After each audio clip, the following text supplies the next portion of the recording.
Kita langsung menuju ke Pak Edi Suparno. Tadi Pak Ahmad Nur mengatakan bahwa Pertamina ini sebagai operator bukan regulator dan tidak ada dasar hukumnya untuk melaksanakan penyaluran BBM seperti ini. Pak Edi. Ya memang dalam hal ini Pertamina hanya sebagai pelaksana saja. Karena terkait regulasi untuk penerapan harga BBM, kemudian siapa pemanfaatan subsidi itu dialokasikan ke siapa saja, itu ada kewenangan BPH Migas. Jadi ini melaksanakan apa yang ditetapkan oleh BPH Migas. Dari segi regulasi, kami juga sudah meminta agar peraturan Perpres tentang kalau saya tidak salah itu 141 tahun 101 2014 itu perlu diperbarui untuk bisa segera didetailkan siapa-siapa saja pihak yang berhak menerima BBM subsidi ini. Nah, jadi dalam hal ini ya tentu kita akan lihat bahwa nanti ada ketentuan yang jelas, perangkat hukumnya jelas, aturannya jelas, yang akan mengatur siapa saja pihak-pihak yang berhak untuk menerima ini. Nah, bagaimana kemudian ketentuan itu dituangkan di dalam pelaksanaannya, khususnya dalam bentuk aplikasi yang disampaikan oleh Pertamina melalui My Pertamina tersebut, yaitu kita harus lihat pada saat pelaksanaan dilakukan. Tetapi perlu saya sampaikan juga di sini, dalam rangka kita melakukan pengawasan, pengendalian dari BBM, agar BBM itu betul-betul bisa dipergunakan secara efektif oleh mereka yang betul-betul berhak menggunakannya. Itu ada beberapa cara, tidak hanya melalui aplikasi, tetapi juga kita telah menerapkan digitalisasi SPBU. Ditambah lagi kalau kita bicara sangat konvensional, ya menentukan di titik-titik mana harus ada keberadaan fisik dari aparat penegak hukum untuk melakukan kontrol secara nyata di lapangan.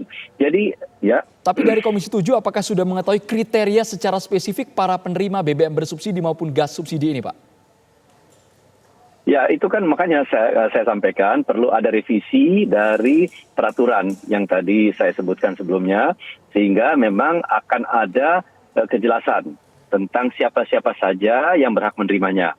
Nah, ini yang justru kita menunggu dari pemerintah, dalam hal ini BPH Migas lah, yang kemudian akan menjadi pelaksana untuk penerapan sistem dan ketentuan persyaratan yang berhak melakukan menerima BBM subsidi itu. Nah, di lapangan karena memang distribusi BBM itu dilaksanakan oleh Pertamina, Pertamina lah pihak yang kemudian harus melaksanakan itu. Salah satunya yaitu melalui mekanisme My Pertamina aplikasi. Baik, Pak Ahmad, Anda melihatnya apakah dengan menunggu revisi Perpres nomor 191 tadi, kendala lain apa yang akan dihadapi nantinya di lapangan oleh Pertamina ini?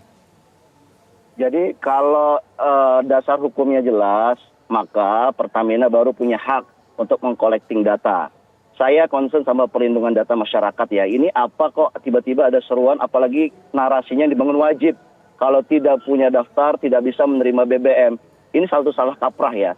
Saya mendengar bahwa ada 3 channel yang akan dilakukan oleh Pertamina. Tidak hanya My Pertamina, tetapi juga bisa melalui website ataupun datang ke SPBU.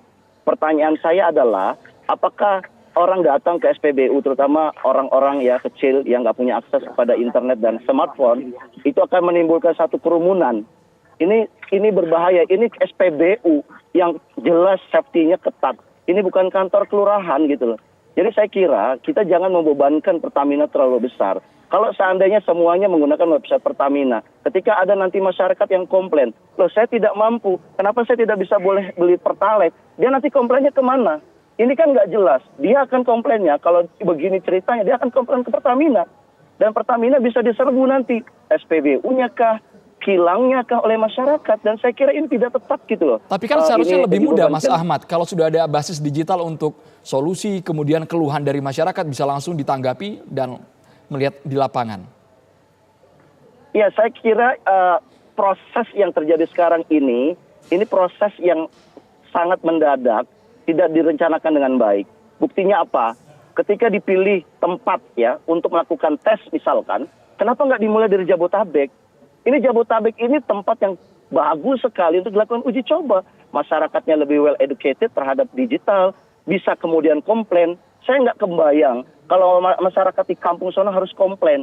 Memang Pertamina ada di setiap desa. Memang Pertamina ada di setiap kampung kan tidak ada. Alasan Yang ada Pertamina itu kan kesiapan SPBU. infrastruktur, Pak Ahmad. 11 titik Iya, di 5 provinsi tersebut sudah memiliki kesiapan infrastruktur. Sesaat lagi dijawab, kita harus mendengarkan kumandang azan maghrib untuk wilayah DKI Jakarta dan sekitarnya. Berikut ini.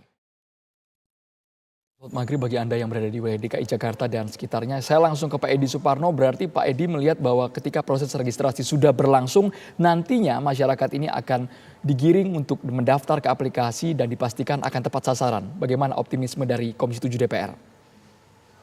Ya, kita lihat penerapan teknologi kan membutuhkan periode trial ya dan periode penyesuaian. Jadi saya kira memang kita harus memberikan kesempatan agar bisa dilakukan penyesuaiannya, penerapannya. Coba kembali lagi kita lihat dulu bagaimana penerapan di lapangan untuk mengetahui di mana ada kendala, di mana ada kekurangan, di mana perlu dilakukan penyempurnaan, di mana justru kita tidak bisa atau belum bisa memberlakukan aplikasi ini karena kendala jaringan, kendala memang kondisi masyarakat yang belum memungkinkan untuk menggunakan aplikasi ini. Jadi saya kira fleksibilitas harus ada. Tetapi yang penting sekarang ini yang sudah saya sampaikan di awal, sosialisasi harus diberlakukan. Kami sudah sampaikan ke Pertamina, sosialisasi 2 minggu, 1 bulan rasanya masih kurang. Nah ini harus disosialisasikan secara menyeluruh, mungkin juga untuk tempo waktu yang cukup lama.